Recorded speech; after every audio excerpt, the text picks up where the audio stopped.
Hey, what's up guys? In this video I'm going to show you how to import the Financial Formulas library into your .NET project and use it to start analysing stock and company financials. Okay, so first off, this is the GitHub page for the Financial Formulas library. It's in .NET Standard and it says it's a collection of methods for solving finance and accounting equations implemented in C#. So if I scroll down, see the bills passing, 99% code coverage, fully tested, and yeah, scroll down. You can see here these are a list of all the formulas included. It's got things like asset turnover, average collection period, cash ratio, current ratio, debt ratio, earnings before interest and tax, earnings per share, dividends per share, operating margin, operating profit, quick ratio, return on assets, return on capital. Then going on banking formulas class, it's got annual percentage yield, compound interest, continuous compounding, debt to income ratio. We've got financial markets formulas, we've got rate of inflation, real rate of return, stocks and bonds formulas, bid-ask spread, bond equivalent yield, capital gains yield, current yield, dividend payout ratio, dividends per share, earnings per share, yield to maturity, corporate formulas. We've got assets to sales ratio, asset turnover ratio, average collection period, current ratio, debt ratio, quick ratio, retention ratio, return on assets, return on equity, return on investment, general finance formulas. Got all this here, average collection period again, doubling time, future value, present value, rule of 72, weighted average. So there's all that there. Okay, so now we're in Visual Studio. We're going to create a new project to try this out. So I'm just going to go for a console app in .NET Core. First of all, project name, just example financial formulas. Cannot type today. We'll just get that started. So that's getting created now, creating project. So the first thing I'm going to want to do for this project is go into the NuGet Package Manager, manage NuGet packages for solution, browse. So if I try searching in here for financial formulas, this one here, we'll check that for the project and bring him in. So currently got 7.13 thousand downloads. Install that, accept that.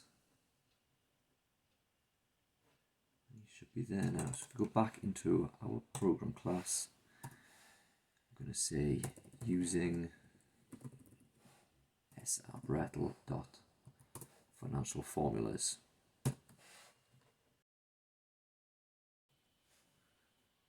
Okay, so let's restart this recording because I was having difficulties picking up the context menus previously. So going forward, now we've started using this srbretl.financialformulas package. If I say we're trying to work out the assets, so var assets is equal to that class financialformulas.calcassets. So it wants liabilities and equity. So if we feed that in as 250,000 with an M because it needs a decimal, and 125,000 for equity. If I run that up now, we should get 375,000 returned. I've still got it just writing hello world. If I change that out to now say assets, debug that, start with debug, 375,000. Okay, so we're getting the correct value there. It's that simple to start using this library. It's literally just ask it what you want. Say if we want to instead work out, what else can we do? Just inside this financial formulas class. So let's turn over for interest and tax. So it wants the revenue and operating expenses. So if we say the revenue is 500,000 and the operating expenses is 100,000, ask it to return that to us.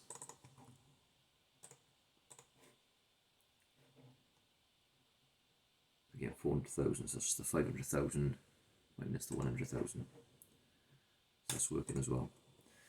So if I just show you what is available throughout each of these classes, so financial formulas dot, we've got all these we can use.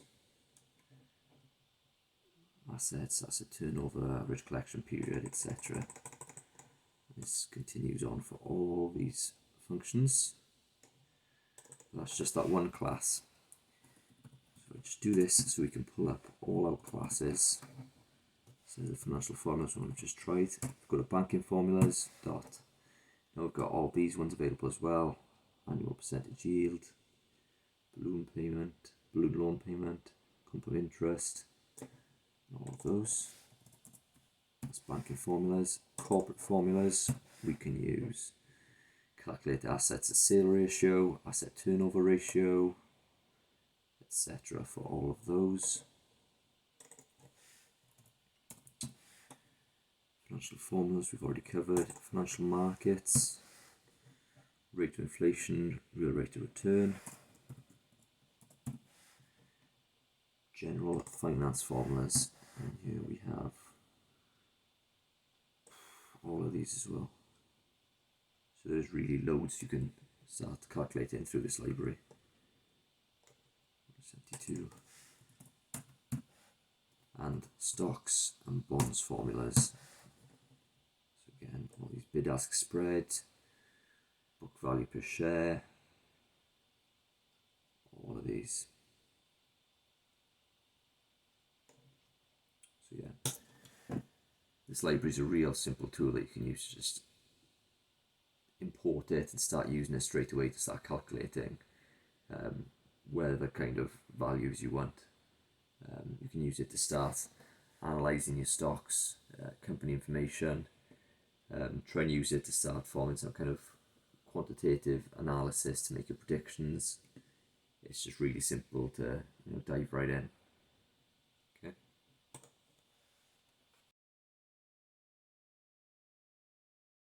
So I hope this has helped. It really is that simple to import and start using the Financial Formulas library in your .NET project. I hope this could help you if you want to start trading, start maybe set up an algorithmic trade. It really is that simple to get started. I'll add the link to the GitHub repo in the description along with a link to the NuGet file, the package name and all that. If you come across anything when using the library that you'd want to add it to it or update it, mark it up in the GitHub repo and it'll get looked at. The project is MIT licensed, so feel free to use it in your projects, commercial or otherwise. And contributions are welcome, so if there is anything you'd like to add to it, please be my guest. Oh, and it would be good to hear how this library has been used. Please send me a message if you're happy to share your projects that incorporate this tool with me. Thanks for your time. Please leave a like if you found this video helpful and subscribe if you'd like more videos like this. Cheers.